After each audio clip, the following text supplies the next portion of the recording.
Pemirsa, pemerintah mengatakan pergantian Kepala Badan Gizi Nasional tidak akan menghambat proses perbaikan tata kelola program makan bergizi gratis atau MBG. Perbaikan tata kelola dilakukan secara intensif dan berkala oleh seluruh unsur PGN sehingga tidak bergantung pada satu orang pejabat. Tentu perbaikan tata kelola kelembagaan dan perbaikan program MBG ke depan itu tetap akan dilakukan. Dalam keterangan Bu Nani pun sudah disebutkan beberapa hal. Misalnya yang pertama terkait dengan penunjukan 5 orang eselon 1 di Badan Gizi Nasional. Kalau kita lihat profil dari 5 orang eselon 1 tersebut, deputi dan lain-lain, itu sudah merepresentasikan dari disiplin ilmu dan pengalaman kerja mereka. Ada dari Kementerian Keuangan, ada dari BPKP, Kejaksaan Agung, Dikdasmen, dan Kementerian Kesehatan. Sehingga concern ke depan terkait dengan BGN sudah terlihat. Dan secara intens, serius, berkala oleh BGN.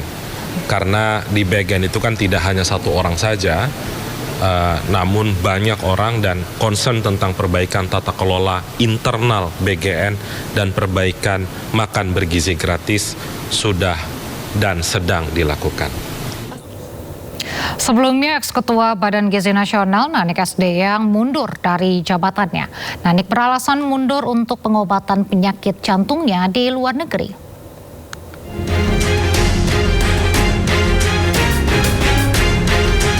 Ketua Badan Gizi Nasional Nanik Sdeyang mundur dari jabatannya. Pengumuman mundurnya Nanik disampaikan melalui media sosial miliknya. Dalam pernyataannya, Nanik menyebut dirinya mundur atas alasan kesehatan. Nanik juga menjelaskan bahwa dirinya akan berobat ke luar negeri untuk mengobati penyakit jantungnya.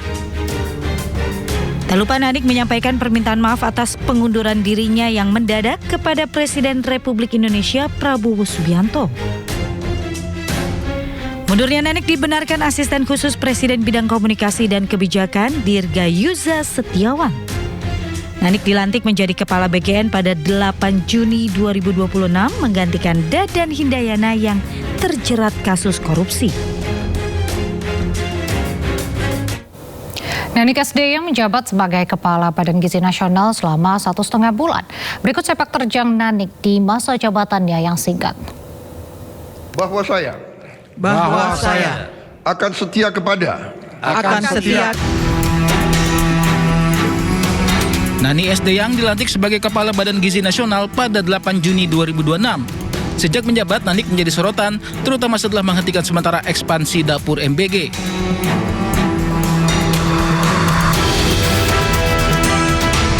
Meski singkat, Nani telah membuat beberapa gebrakan, diantaranya adalah membentuk tim reformasi berisi 11 orang untuk mengevaluasi MBG. Nani juga mengevaluasi puluhan ribu SPPG.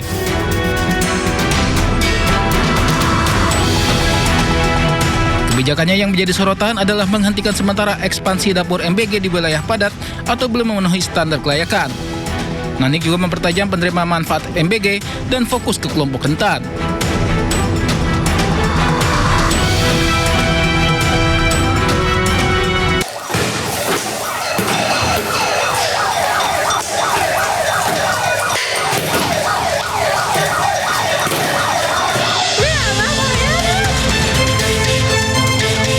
Kericuhan terjadi saat petugas BPN dan aparat kepolisian melakukan pengukuran lahan milik PT Adita Rina di Jalan Ujung Bori, Kecamatan Manggala, Kota Makassar, Sulawesi Selatan.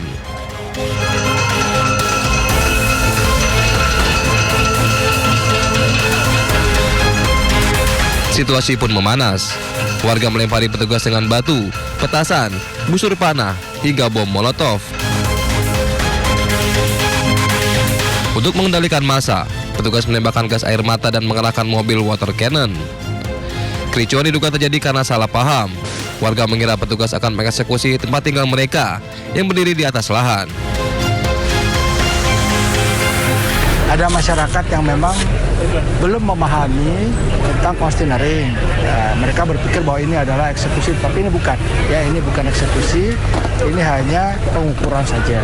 Ya, berdasarkan permohonan dari yang mempunyai sertifikat atas kepemilikan tanah tersebut.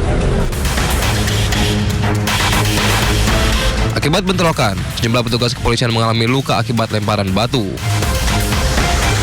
Dari Makassar, Sulawesi Selatan, Yoel Yusfin, iNews melaporkan.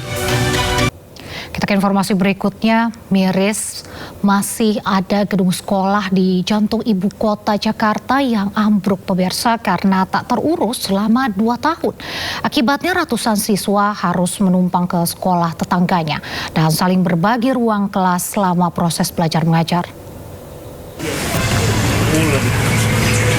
Hanya berjarak belasan kilometer saja dari Istana Negara, gedung SDN Kebayoran Lama Selatan 09 Jakarta Selatan ambruk. Gedung sekolah ini sudah 2 tahun tidak digunakan dan tak terurus, hingga tak layak untuk proses belajar mengajar.